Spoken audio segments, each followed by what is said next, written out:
के माँ बाप कितने उम्मीद लेके एक बच्चे को पढ़ा के फौज में कितना मेहनत से भेजते हैं, अपना खून पसीने का कमाई लगा के वो लोग फौज में भेजने का सपना देखते हैं। और इन लोग का जो मर्जी वो कानून बना देगा, देश किसी के बाप का नहीं है। जितना अधिकार इन मोदी का है, जोगी का जिसका भी है, उससे अधिकार हमें है और हम इस देश के हैं। अगर हमारा युवा का बात कोई ना सुनेगा तो हमारा आंदोलन जारी रहेगा।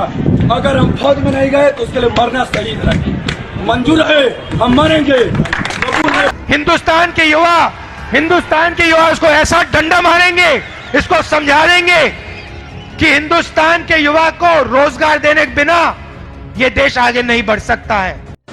हमारी सरकार का प्रयास है कि पूरे देश के अंदर, हर क्षेत्र के अंदर सैनिक की भूमिका में हमारे युवा रहे। उसके लिए अग्निवीर के रूप में 4 साल का विशेष प्रशिक्षण और प्रशिक्षण के दौरान भी उनको मानदेय देने का काम, और फिर सेना में जब भर्ती होगी तो प्रशिक्षित लोगों में भर्ती में विशेष वरीयता प्रदान करने का काम यह भी करने की घोषणा इस 10 लाख नौकरी के अलावा की गई। भारतीय सेना में भर्ती के नए नियम के विरोध में नौजवान सड़क पर आ गए। पूरे देश के युवाओं में उबाल है। वही सत्ता पक्ष संविदा भर्ती के जरिए बेरोजगारी दूर करने का दावा कर विरोध को शांत करना चाहता है। विरोधी दल के नेता भी अब मोदी सरकार के इस फैसले पर सवाल उठाने लगे।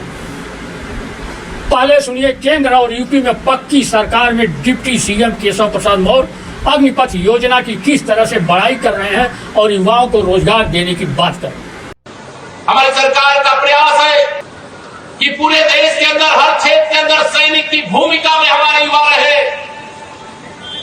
उसके लिए अग्निवीर के रूप में 4 साल का विशेष प्रशिक्षण और प्रशिक्षण के दौरान भी उनको मानदेय देने का काम, और फिर सेना में जब भर्ती होगी तो प्रशिक्षित लोगों में भर्ती में विशेष वरीयता प्रदान करने का काम यह भी करने की घोषणा इस 10 लाख नौकरी के अलावा की गई। इधर विपक्ष की ओर से लगातार इस योजना पर सवाल खड़े किए जा रहे हैं।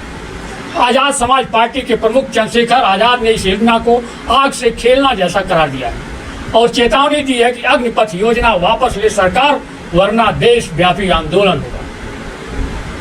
बसपा सुप्रीमो मायावती ने कहा है कि सेना में काफी लंबे समय तक भर्ती लंबित रखने के बाद अब केंद्र ने 4 वर्ष की अल्पावधि वाली अग्निवीर नई भर्ती योजना घोषित की है।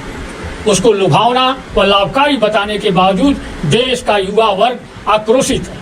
वे सेना भर्ती व्यवस्था को बदलने का खुलकर विरोध कर रहा है।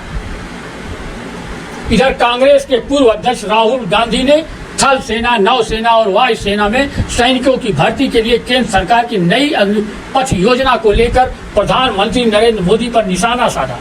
उन्होंने कहा कि उन्हें बेरोजगार युवाओं की आवाज सुननी चाहिए, उनके संयम की परीक्षा नहीं लेनी चाहिए। उन्होंने ट्वीट किया, न कोई रैंक, न कोई पेंशन, न 2 साल से कोई सीधी भर्ती, न 4 साल के बाद स्थिर भविष्य, न सरकार का सेना के प्रति सम्मान।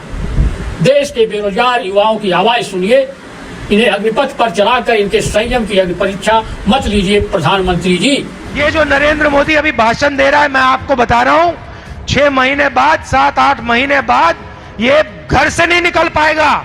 हिंदुस्तान के युवा इसको ऐसा डंडा मारेंगे, इसको समझा देंगे कि हिंदुस्तान के युवा को रोजगार देने के बिना ये देश आगे नहीं बढ़ सकता है।